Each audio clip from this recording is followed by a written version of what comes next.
Let us see the testing of hypothesis 2 girls. Here in this case, the value of statistics obtained from a large sample is generally close to the parameter of the population. So what is the testing of hypothesis 2 means? When the statistics we are taking will be for a bulk that is generally close to a parameter just like population. But there are situations which one has to take a simple small sample. If a new medicine is to be introduced, for example, right now we will be passing through the corona stages. Here in such case, if we want to introduce a new medicine, the doctor cannot take the new medicine by giving it to many patients. First they sample, means before giving to human, at least they will try the sample on rats or monkeys or some other thing, because taking the sample out of giving to 1.36 crore population, they can't take the population into consideration. So what they introduce when the new medicine, for example in corona, the new vaccine which is to be introduced, so in such case what they will do, instead of administering the drugs to or the medicine to the population as a whole, they'll take a particular sample and they'll introduce, inculcate or inject this medicine and try for the testing of the taking the sample. So thus he takes a small sample instead of introducing the parameters, means the entire drug onto the population. Generally a sample having number of observations less than or equal to 30 is registered as a small sample. In this chapter we have large and small samples. So what is meant by large scale and small scale samples? Means the difference between large and small samples are, if the number of sample size taken is more than 30, it is large sample, and the sample size we have taken is less than 30, obviously it is known as small sample. So in unit 2 we have large and small samples. What is meant by large and small samples? When the sample size is beyond 30, exceeding 30, it is known as large sample, and the sample size is less than 30, it is known as a small sample. And the value of statistics obtained from the sample can be taken as an estimation of the population parameter, and the value of statistics obtained from the sample cannot be taken as estimate of the population parameter. In large sample, the value of statistics obtained from the sample estimate, means from the size more than 30, it will be taken as estimation of the entire population and it will be taken as a statistical parameter. And coming to the small sample, the value of the statistics obtained from the sample cannot be taken as an estimate of the population, because you have taken less than 30, the sample size is small, you can't draw conclusions taking on the statistics. And normal distribution is used for testing. Because it is a large sample beyond 30, normal distribution is used for the testing.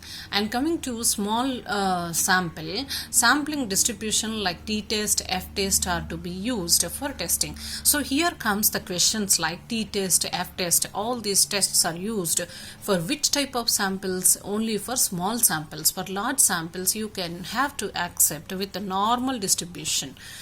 And next, what is the degree of freedom we are supposed to know? As the name itself it is, degree of freedom means is the number of independent observations of the variables. Means the number of independent observations is different from different statistics. The different degrees of freedom, independent observations is different for different statistics. Means suppose we are asked to select any 5 observations. There is no restriction on the selection. You are given 100 items and asked to select any 5. So there is no restriction. Suppose you want to select 5 observations whose sum is 100. Hence, 4 observations can be selected freely, but the 5th observation is automatically selected by the restriction of total 100. For example, I asked you to take 5 numbers, but the total must be 100. X plus Y plus A plus B plus C, but the parameter here is equal to 100. So up to 4th item, your degree of freedom is much, because you can take first number 1, second number 2, third number 3, fourth number 4. But your freedom has been seized up to the 4th observation, because the 5th observation must be the one where you don't have freedom, because the total must be 100. So when you are asked out of 100 observations, if you are asked to take 5 but the total must be 100, means up to 4 you can have degree of freedom, but the fifth one will be restricted because the total should come to 100. So we are not free to select all the 5 observations, but our freedom is restricted for selection of 4 observations only. This is what I mean. So I asked you to take 5 numbers, but the total of these 5 numbers must be 100. So up to 4 numbers you are totally at free to select whatever numbers you need or you feel like taking, but your freedom is stopped until the 4th selection, because the 5th observation have to be the same one which is equivalent to making the total to 100. So thus in this case we will say the degree of freedom for selecting n number of observations when such restriction is given is n minus 1.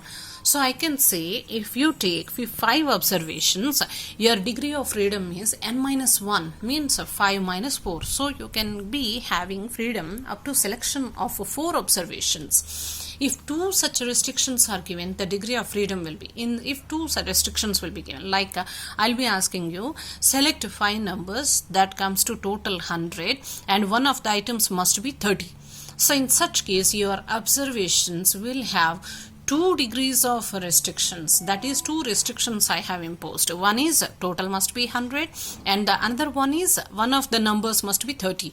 In such case your degree of freedom is n minus 2, because 2 restrictions I have imposed here. In the second case that is what is n minus 2. So the degree of freedom associated with some of the important statistics is given below. Let us see what is it. The degree of freedom of x bar, means arithmetic mean, is equal to sigma x by n is equal to n. Means, so for example, the total of the numbers is 100. So that is sigma x. And I asked you to take 5 numbers. That is equal to n. 100 by, if you take 5, 20, that one of the numbers must be 20, like that. And degree of freedom, if you take for s square, large numbers, in such case sigma x1 minus x bar whole square by n is equal to n minus 1 when one of the restrictions are imposed here. So in such case, I told you already in this session that when you have taken small sample size, small numbers sample size, in that case you are supposed to conduct F-test and T-test. So this is very important distribution which is given by W.S. Gossett in the year 1908. He published his works under the pen name of the student.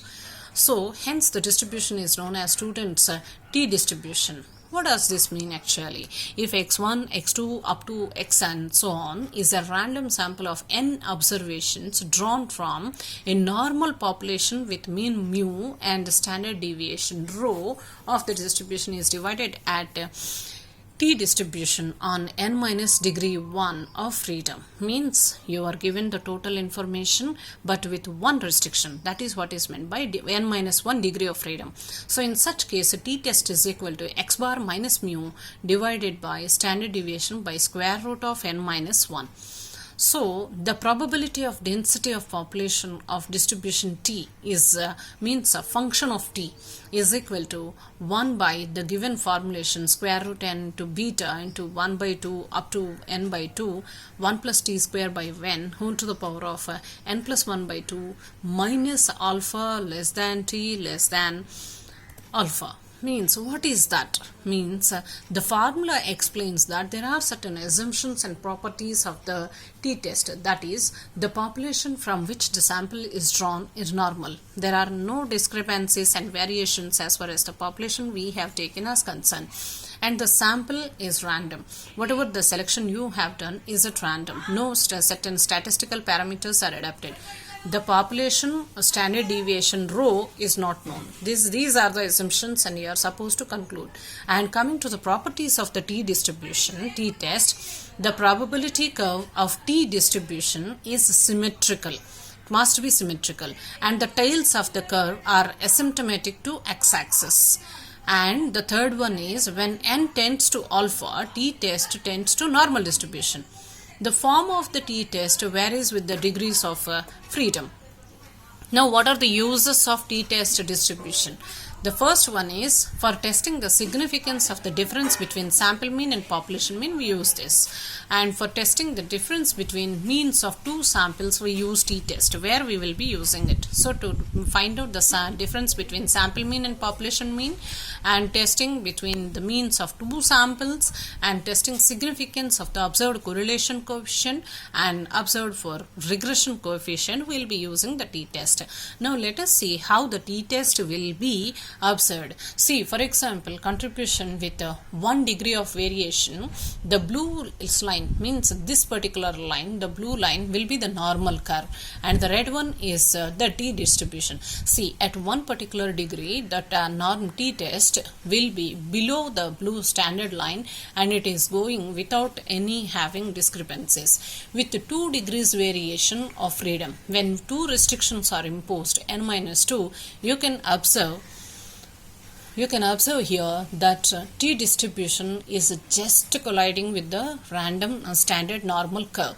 So when 3 degrees of freedom means 3 restrictions are imposed, t distribution curve is closely coming to the blue standard normal curve.